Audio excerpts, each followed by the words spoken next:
Good morning, students. Today we will discuss the poem Where the Mind is Without Fear. But I will make it more interesting and easy to understand by explaining it in Hindi. As it will be easy for you all to understand and grasp the inner meaning of this poem. This poem, or we can say prayer, it is written by Gurudev Rabindranath Tagore. Gurudev Rabindranath Tagore, basically a Bengali writer. He used to show the situation or the condition of that time when India was prevailing under the British rule. So let's start the poem. Where the mind is without fear, जहाँ मन कभी डरता ना हो. कवि रविंद्रनाथ टैगोर के सपनों के भारत को स्थापित करता है.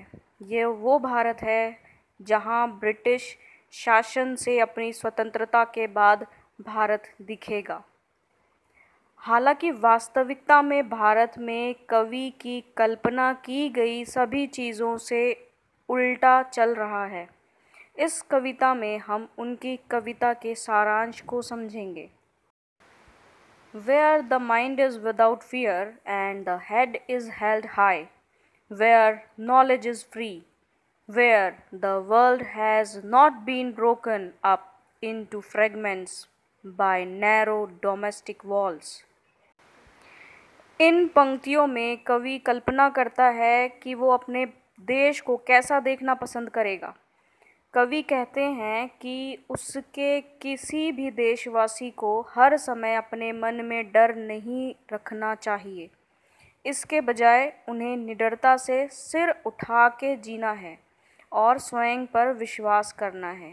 ज्ञान सभी नागरिकों के लिए उपलब्ध होना चाहिए, अर्थात शैक्षिक संस्थानों में कोई जातिवाद या धर्म को लेकर भेदभाव नहीं होना चाहिए. भारत के विभिन्न क्षेत्रों, राज्यों और उनके लोगों को आपस में लड़ने के बजाय एकजुट होना चाहिए. वे सब मिलकर आने वाले कठिनाइयों का सामना करना चाहिए. Where words come out from the depth of truth, where tireless striving stretches its arms towards perfection, where the clear stream of reason has not lost its way into the dreary desert sand of dead habit. इन पंक्तियों में कवि कहते हैं कि उनके सपनों के भारत में हर किसी को सच बोलना चाहिए. किसी भी व्यक्ति को अपने फ़ायदे के लिए झूठ नहीं बोलना चाहिए. प्रत्येक व्यक्ति को खुद में सुधार लाने के लिए तब तक प्रयास करना चाहिए जब तक वो खुद संतुष्ट ना हो जाए. इसके बाद वह पानी की एक अनियमित धारा होने की कल्पना करता है, जिसके माध्यम से कोई आसानी से प्रगति कर सके बिना किसी बाधाओं का सामना किए. और वहीं दूसरी ओर वह एक रेगिस्तान बनने की कल्पना करते हैं, अर्थात पानी की धारा उस रेत में खो जाती है. अर्थात वो ये कह रहे हैं कि उनके देश के लोग अंधों की भांति अंधविश्वास पर विश्वास करते हैं और वह उन्हें तर्क के आवेदन के माध्यम से इन मान्यताओं पर सवाल करना चाहेंगे.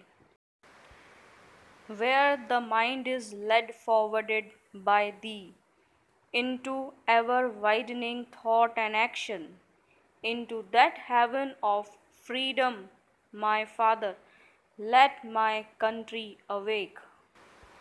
इन पंक्तियों में कवि सीधे भगवान से ये कहना चाहते हैं कि वह अपने देशवासियों को उनके नेतृत्व में लाएं ताकि वे अपने विचारों और उनके कार्यों के दोनों के क्षितिज को व्यापक कर सकें. यदि वे ऐसा करने में सफल होते हैं तो भारत स्वर्ग में रूपांतरित हो जाएगा, एक स्वर्ग जहां उसके सभी नागरिक वास्तव में स्वतंत्र होंगे.